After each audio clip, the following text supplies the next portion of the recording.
you say there was nothing, but you say it with a smile. Whoa.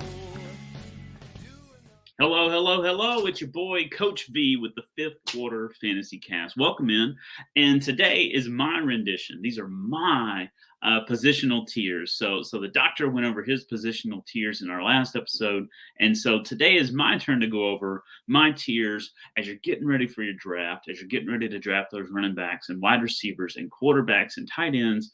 Kevin and I, we have our tiers set up to try to help you. So we've graded these players, and we're trying to help you as you're setting your lineup or setting your queue or whatever you're doing, getting ready for your drafts here in the next month or so. We're really getting close to this thing, and so I'm going to go over my positional tiers just like Dr. Dry did, and then in our next together episode, we're going to hit on our differences for a bit, and then move on to some new topics. But mine are not crazy different than the doctor's, but just some slight variations here and there. So I'm going to spend some time not highlighting each and every player, but more so talking about the theme in each group within each position, and then hitting on any little differences that you may have noticed whenever you were watching Dr. Dry's episode compared to my episode. And then we'll talk about that when we get together. And y'all might want to hear our debate as to why someone would be a little bit higher, as someone would be a little bit lower.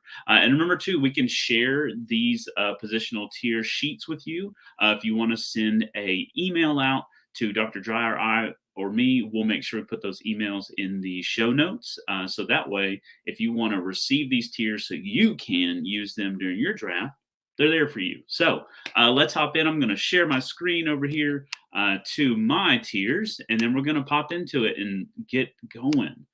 All right. So here we go. And so we're going to start with quarterback. And just like Dr. Dry, we're going to kind of flow through it just like we did, just like he did. So here we go. So here's our quarterback setup. And so remember, S is kind of that superior, and then A, B, C, D, and E grades for each group. So we're going to start with our S tier. Pretty simple. Hurts and Joe, and also Patrick Mahomes. Those are obvious ones. I kind of popped Joe Burrow up there a little bit higher than maybe Dr. Dry did, just because I feel like that offense will continue to move forward, and really whatever hiccups they experienced at the beginning of last season, remember when the Bengals got off to that slow start? I don't think that's going to happen this year. I think they're going to get rolling. And then our A tier, Dr. John and I both feel like Trevor Lawrence is going to keep rolling, keep moving forward. And so that's why he just keeps getting upgraded in as far as our tracking is concerned. And we think that this is going to be a really good year for him, and he's going to keep moving forward. And Josh Allen's there. So I feel like Josh Allen's a little bit below that S tier, just because he's kind of that do-it-all guy, and can run into some issues.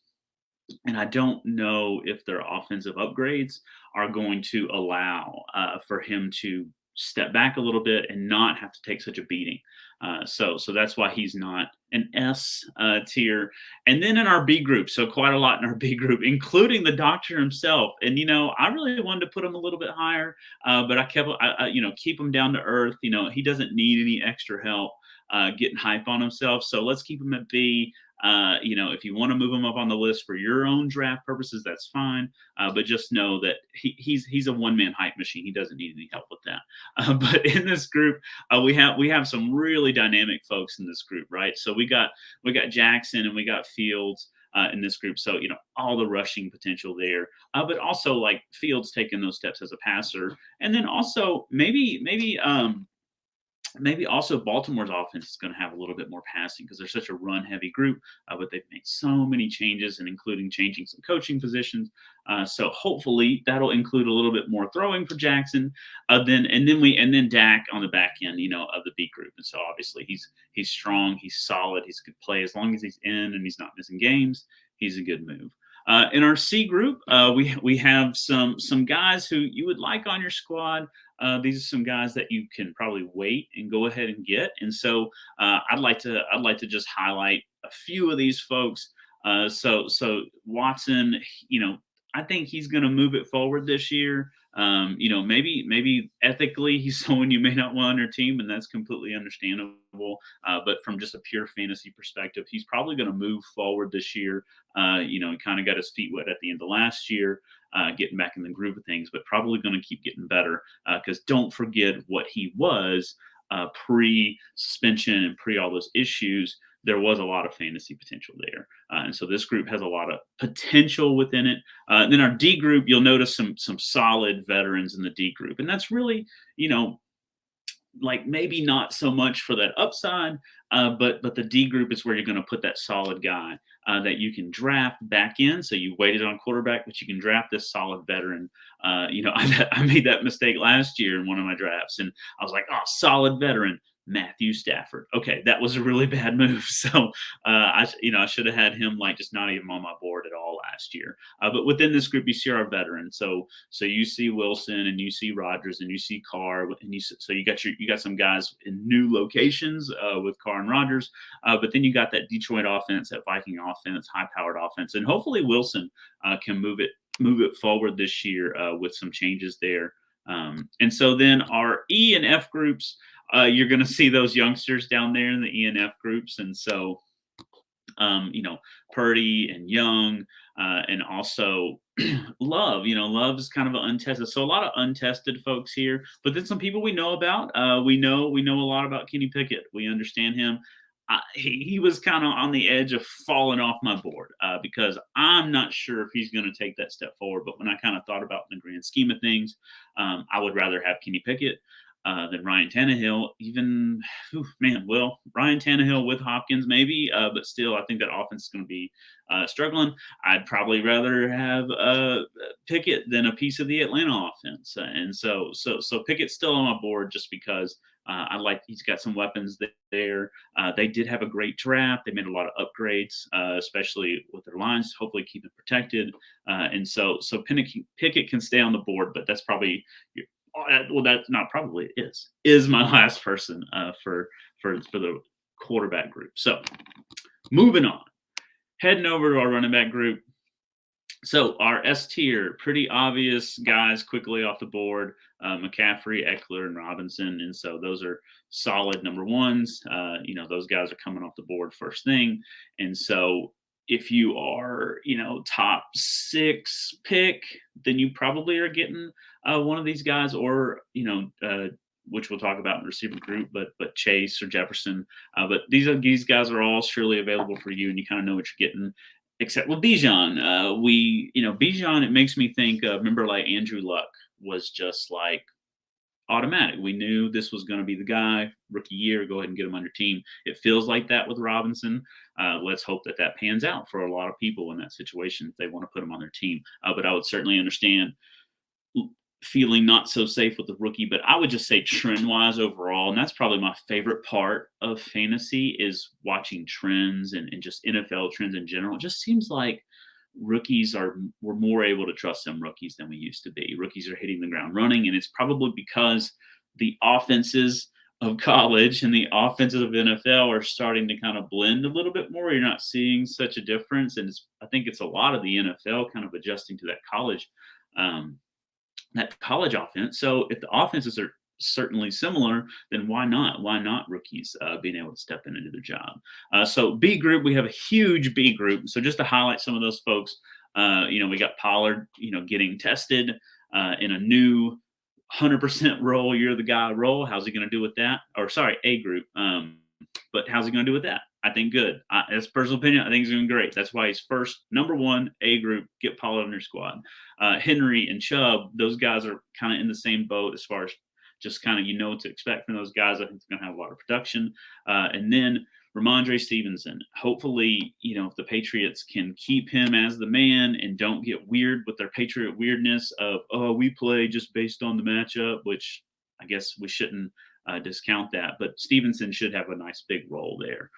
Then our B group, as much as Dr. Dry and I, have issues with Josh Jacobs, he's in this crew. Najee's in this crew, and so this crew right here, these are folks where you know what to expect. These are folks to me who are gonna get a heavy workload. You understand that they're going to be getting the ball quite a lot. Now in that Jaguars offense, they're probably going to be shading toward throwing a little bit more, but then also managing those reps because you saw last year the beating taken by not really just their starters, but the running back core as a whole. And so if they don't have that resiliency, so these guys are going to get some work for sure. In our C group, that's where we have folks who are a few folks in new locations, but we also have Damian Pierce here. So to kind of highlight Damian Pierce, I think you can keep believing in him. Last year, he showed consistency despite all the woes that the Texans had.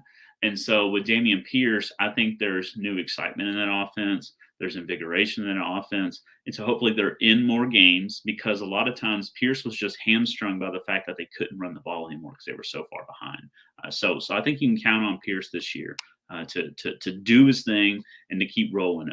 Obviously in Seattle, they're going to have more of a timeshare than they once had, and that could definitely inhibit what's going to happen for owners of any back in Seattle, especially even if you're playing the upside and you got Charbonnet, that may not be the best play either. And just kind of see how that works out. Then our D group, we got Jones, who can be frustrating, a little boomer bust at times, but always solid, and especially without Rodgers, probably going to be leaning a little bit harder on him. And then Pacheco and Madison. And so, Pacheco's rolling right along, but it's almost like the Chiefs decide they're just not going to, it's like they know they should run, but then they decide just we're not going to run the ball anymore for no reason sometimes. So that offense can be frustrating, and Pacheco can suffer from that. But him being the kind of runner he is, he could certainly kind of convince them to pound the run game a little bit more often. Then on the back end of D group, Madison, just like Pollard, but can he hold up to the workload? I think there's a good chance at that. I think he's going to have a good year. And then Mixon seems to just kind of be falling in people's minds and on people's draft boards. And so maybe Chase Brown is your better pickup in Cincy, just because we all saw how Mixon was kind of ceding tons and tons of carries last year to Pirine, and will that continue? In our E group, we got Kamara on our E group. Can, the suspension stuff, whatever, but can the Saints offense reprioritize him? Has he, maybe there's something going on in the locker room there that we just don't understand, where they just don't trust him, or they're not trying to get him the ball. But, obviously we know he's a playmaker. He's been in the league for a long time. That's why he's on the back end. It's kind of sad to see him in that group, honestly. But that's kind of where he is right now. And then finishing it out, Dobbins and Cook and Akers. And so these folks, Baltimore backfield is just really difficult. Akers showed some flashes at the end of last year. And then Cook, who's a solid play, but who knows, kind of the same deal. Who knows how they're going to commit to the run, if he's just going to get the right amount of usage in that Buffalo offense. So hitting up the receiver group now. So always a really fun group to check out. Receivers are coming off the board 1 and 2, maybe even 3 these days. And so for our longtime fantasy players, that was unheard of, but that's kind of the world we live in now. And so Jefferson and Chase, top 2, that's a 1-2. That if someone's picking 1 or 2, it's probably one of those guys, and you can go either way with that. And then your A group, we have people that we know are solid plays. Kupp is probably I would say, if you want to say controversial one in this group. How's he going to do with the injury, with the offense? But certainly Kupp's he's the man. I mean, what else are they going to do with the ball? I mean, they have a few more weapons there, but really Kupp's still that number 1 option. So as long as he's coming off the ball, he looks good, he's not having any early issues, then Kupp's probably your man. And then down in B group, so heading on that. And so really, honestly, if I could do this again, I just checked it out. I worked on this last week, and then I just checked it real quick right before I went on air. But really, I've kind of changed my tune a little bit on CD. I would really have CD up in the A group. So maybe we'll do a live move. Yes, live move. ascending CeeDee Lamb. There we go. All right. So I want CeeDee up in there. I think the Cowboys offense is going to be even better this year. And maybe that's just like the old 6-year-old Cowboys fan in me. Go way back with the Cowboys, kind of gave up on them, but it's still in there a little bit. So, anyways, let's live CeeDee going up. Kevin, the doctor did not do a live repositioning. I'm just telling you that. That's what you get when you come to the Coach V solo episodes. So, anyways, so checking out the rest of B group without CD in it. Obviously, we have Waddle, and um, we have a piece of some really good offenses there, right? So that Buffalo offense, we want a piece of that. We want a piece of the Devontae Adams. We don't really want a piece of the Oakland offense, but we do want a piece of Devontae Adams. We want a piece of that Miami offense. We want a piece of that Eagles offense. So there's a lot of options here. There's some stack options here where you could see people easily getting a hold of Tua and one of our Miami folks, whether it's Waddle or it's Tyreek. Or you could see someone getting a piece of Josh Allen and then getting a piece of the Buffalo receiving core, or even getting a piece of Hurts and the Eagles receiving core. So B is kind of has, I think, more of your practical stacks, and where you're not wasting too much. Well, wasting is a funny word, but you're not wasting too much draft capital on a quarterback early on. Then in our C group, so new addition to the C group that the doctor didn't have at all was DeAndre. Now that he has a team, I think we can place him in a tier. And so does he instantly become the number one option in Tennessee? I don't think so. I think Burks is still like your number one option just because the rapport there. But obviously DeAndre is going to draw a ton of targets, and it's going to be a good fit for him. Now, did he go just to get paid, and because no one else is willing to kind of pony up, or does he see something in Tennessee? I'm not sure. But obviously have him on your squad if he's there. I think he could be like a solid fourth, fifth round pick, and I don't think you'd regret it. Metcalf and Olave are there. I think Seattle offense is upgrading, and don't worry about. And you could kind of run this through a lot of receiving cores, but don't worry about extra weapons being added. Don't worry about Burks because DeAndre's there. Don't worry about the latest rookie receiver in Seattle. No, the group wins as a whole. Even if your number one guy becomes the number two guy because of a draft or a trade, don't stress that. The group becomes better. And when the group becomes better, it's kind of like a rising tide lifts all boats. That's how I see it. So Metcalf's a good play. Olave is a good play. And then we have our D group. Kevin and I both are like Dotson guys. We just really believe in that. I think Jerry Jeudy. I think the Denver offense is going to look even better this year just because, new play caller, new head coach. It's really just, I think it's going to be a better fit. Also, don't sleep on Sutton. I've heard some kind of reports that he has a little bit better rapport with Wilson than Jeudy does. So maybe that's your man. And then Kevin's boy, Calvin Ridley. If he shows up those first couple weeks, stays away from kind of those reuse injuries, those injuries that kind of come from just not being in game speed. If he stays away from that, golly, watch out. I mean, that's going to be such a resurgence, such a comeback story. And then in our E group, you got some familiar faces in the E group: Hollywood Brown, Amari Cooper, Brandon Ayuk, Drake London. They got to throw the ball in Atlanta. They can't just run Bijan into the ground. And so, you saw the ball. London's value is really just determined by can they move it forward in the passing game? Can that get any better? Ayuk's a good play. I mean, he was a solid play. And maybe this was just kind of coincidental, but it seemed like last year, every time I was listening to like a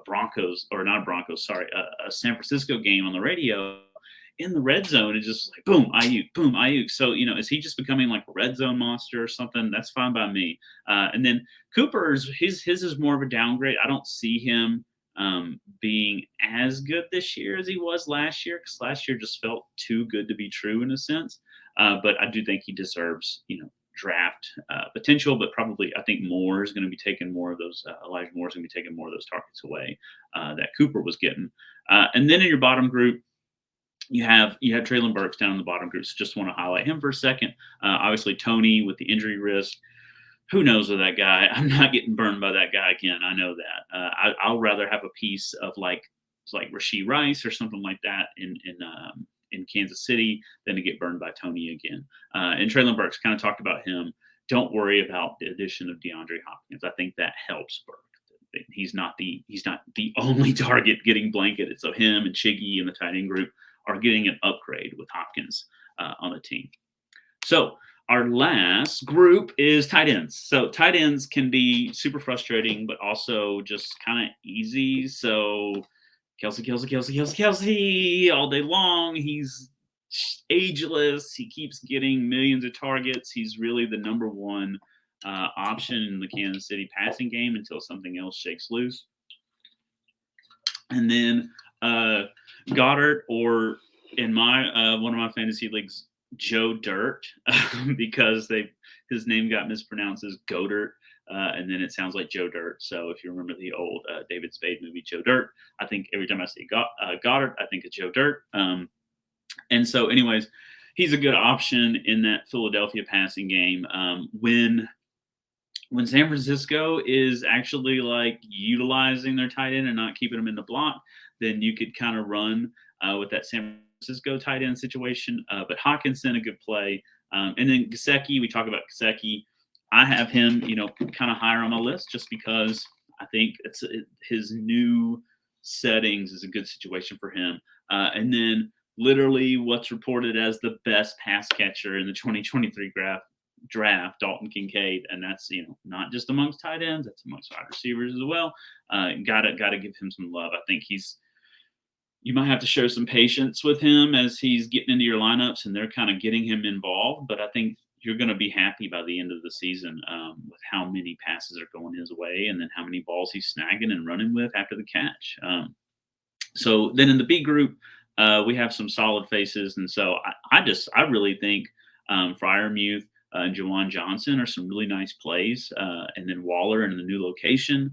Those could be some really nice plays, and so I don't think you're upset if you got these guys on your squad. I don't think they're going to have big Kelsey days over and over and over again. I think they're going to have a few Kelsey days, but they're always going to kind of help you have that floor, like 8-9 points, which when it comes to tight end, you'll take what you can get. Everyone's taking what they can get. And then our boy Chiggy Okonkwo in the C spot along with Dulcich. And so remember, Chiggy's getting an upgrade with Swift. That whole offense Hopkins. That whole offense is getting an upgrade.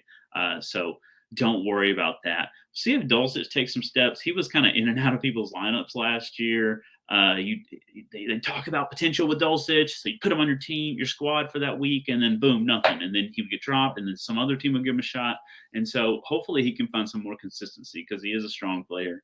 But will they utilize him? Maybe in this new offense they will do that properly. And then your boy Taysom Hill, he's gonna eat up your lineup. He's gonna eat up your good day if you're playing against him, because you know how that goes in fantasy, right? Like the day you're playing against some just stupid player that gets on your nerves is the day that they just go off. So anyways, Taysom Hill, who knows? Like it's just a stab in the dark kind of play. He's always there at the end of the draft. Why not throw him in your lineup? And who knows? The Saints could increase his role and all that crap like that. And look out, there might be some more Taysom Hills that kind of appear in the NFL as we progress toward this just kind of morphing of players all into a singular type of body type and skill set. And so there could be more Hills going on as we kind of move forward. So that's our position list. That's our position tiers. That's pretty much it for me. And so thanks for watching. Appreciate y'all. And we will catch y'all next week.